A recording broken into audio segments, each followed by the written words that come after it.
Hello guys, welcome back to the channel and welcome to episode 6 of Whereabouts but revolves around Cossack. Going into the first match already, you saw that we got a experimental spark from the chest. I actually used it on my outshin previously, but I didn't like it. Mixed with the pins, it wasn't that good. We're on Canyon here in Team Deathmatch. I started with my best Team Deathmatch robot, the Outshin, and I'm actually testing out a different setup here with Molots. And after using it a little bit, I like it a lot. I think I prefer it over the pin through. Even though you get 10-second reloads all the time, it allows you to have a very good damage output that is constant, and even though it has spread, it can still do some damage at 800 meters range up to. And then, as you can see here, we are brawling down a Griffin. Of course, I think he also had mods, but he had pinatas too, and he had 2 beating weapons, so I think that was a pretty good demonstration of how good this thing is. It's not like the best robot I could have, but at level 1, with level 1 Molochs, I think that this is pretty good. I think that's the best I could do with this robot currently. And we're shooting a Griffin. We're already super low on health because we got rushed by the other Griffin. But we're taking him out, and we're using the rest of our ammo on this guy and falling down. Now I'm hiding with my 10-second reload. I'm coming out again, shooting this Griffin, and I don't get the kill credit. And I'm stating my high fire rate. I explained in the last episode why this happened. You could do this with the Punisher, and I can do it with the Mollet too. It happens. I don't know if I want to explain it again, but basically, Mollets and Punishers and Tempests and Avengers, they reach a state, a threshold where they fire faster, so they do more damage, and I could sustain that by tapping the fire button between enemies, and then I could shoot them with more damage output from the beginning, basically. So I was worried that this guy was gonna shoot at me with his Nashorn, and I would get one tapped, but so I landed to conserve my robot. Good thing that it didn't. You have a little destroyer right in front of us. Kind of funny. And that Leo's going down, so we have 2 Fujins. I don't like that. So I'm gonna try to take out this Fujin.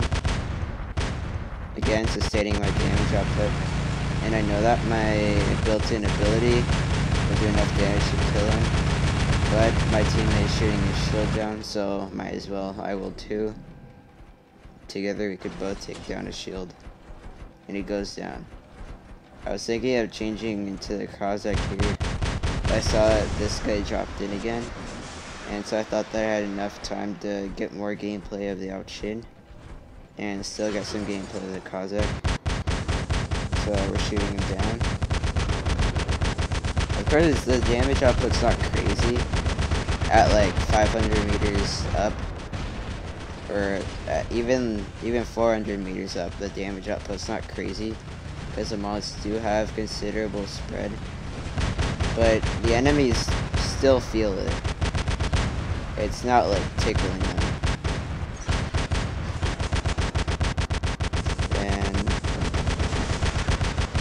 Tasha gets into cover. landing. Now I'm changing into the Cossack because I'm seeing that half of the time of the match is gone. And this guy's a Rhino. I saw that he shot with his Magnum and Tehran, so I think that I was thinking that if he hit me, then I would be really hurt if he would even hit me with one silver of a Tehran's or one Magnum hit. So I'm using my superior range on him. Thankfully he got in range at one moment, but he was focused on my teammate. And now he's super low on health, so I'm coming back in trying to get an angle on him. And my teammate and I took him down. The trick with the Cossack is to... oh shoot. It's the Titan kid. The trick with the Cossack is to corner shoot as much as possible and jump around as much as possible. And when you're fighting on the beacon, you have to try to stay on it when jumping, which is pretty hard. It's actually very hard technique. It's not really a technique, but it's really hard to do. And I still haven't mastered that, even though I've been playing for like, this is like my third year playing War Robots. But yeah, when you see me play Cossack, I'll quarter shoot as much as possible because I don't have a lot of that much health. So I gotta do as much free damage as I can. And I'll be jumping around a lot in combat, strafing, trying to take the least amount of damage as I can. This Fujin is going down. And now it's a 6v1 versus a Titan. The other guy's gonna drop in, isn't he? Come on. It's a 6v2. I remember that the other guy drops in. I try to jump back on there, but I couldn't. Yeah, there he goes. So, my thinking was that my teammates would probably focus both of them, and so I would focus mainly the Titan so that I could get him low on health, so that when my teammates are done with the other guy, we could all jump on the Titan and take him down. Because, oh shoot, he's shooting me. So that we could all shoot him, and then even though it's a Titan with a lot of health, we could take him down. You see here, I'm corner shooting him. This Cossack actually does pretty good damage with this Scourge. I forgot to say, we got the Scourge in the last video. This is the first gameplay I'm showing of it. When you get closer, the Scourge does more damage. This Titan's low on health, so I think that I could just brawl him down if I get close enough. And I did. And now I'm getting aggressive here. Applying pressure to both these guys. Did not anticipate that Leo would drop again, but not too much of a problem because I have 5 teammates. Shooting this guy, getting far away so his thunders don't destroy me. For some reason this Leo's still focusing me, I don't know why. There's a Titan right next to me. Way more important target to get out of the way. And now it's only this Natasha left. Jumping over the cover and lasering me down.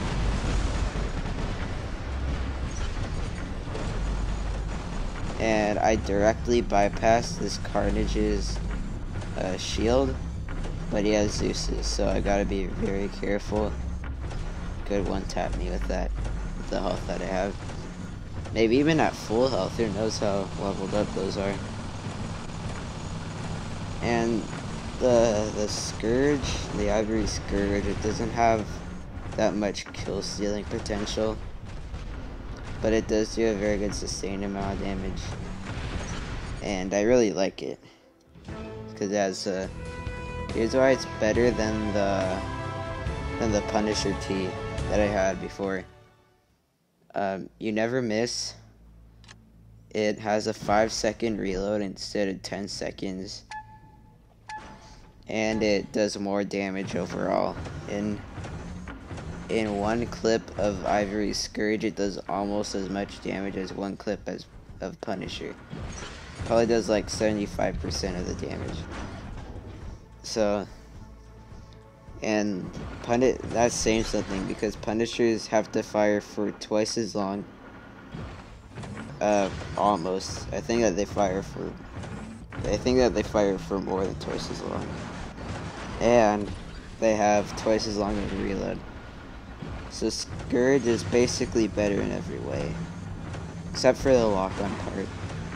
The lock-on kind of brings it down, but luckily I don't lose my lock-on that much.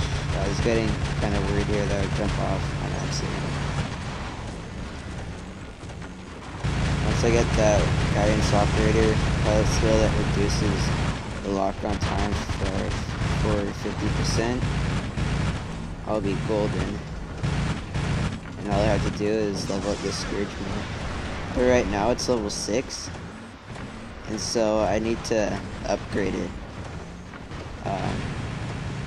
all the way to Mark 1 level 12. Well, actually Mark 2 level 12 for the Series Sand and the Cossack. But it's only level 6 right now. It costs 6 million to upgrade.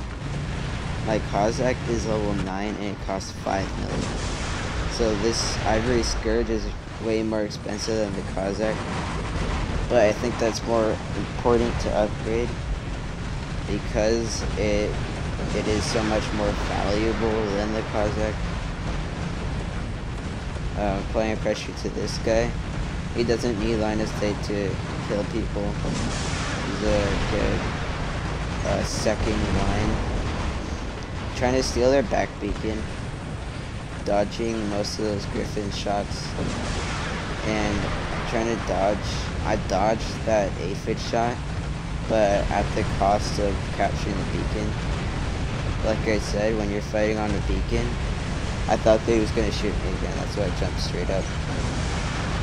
Like I said, when you're fighting for a beacon, you have to jump. Sometimes you have to jump to dodge firepower. And like I said, I still haven't mastered that yet. So it costed me the beacon. That would have been really good if we got that beacon, because now we are going to capture their left beacon, and we would have a 5 cap now. You see we're capturing it right now. Shooting that Griffin down before he can even land. And there's a leech. That's good. This guy didn't play his leech right. Good thing. But imagine if he would have ducked, got behind cover, regenerated his ability. He would have just been able to take out that Natasha, wait, that wasn't Natasha, the Leo and the, not the Raijin. You need 2 ability uses to do that, because the Raijin is very tanky, but he would have been able to take out me, would have been able to go all the way to our back beacon. If you guys don't know, the Fujin, in my ranking video of all robots, it was A tier. Out of the only A tier higher than A tier was S tier. But the Leech, it's S tier power, basically. It's S tier like power. But I had to make it A tier because S tier was considered for the top 5. But it is a very strong robot. A very big force to be reckoned with. Never take it lightly. And especially in these leagues, Silver League. I'm in Silver League now, by the way. Yahoo! It could take out a whole team single-handedly. And they have an Arthur, too. So they have a lot of meta on their side. But yeah, that's the end of the video now. Do new things, rebellious things. Bye bye.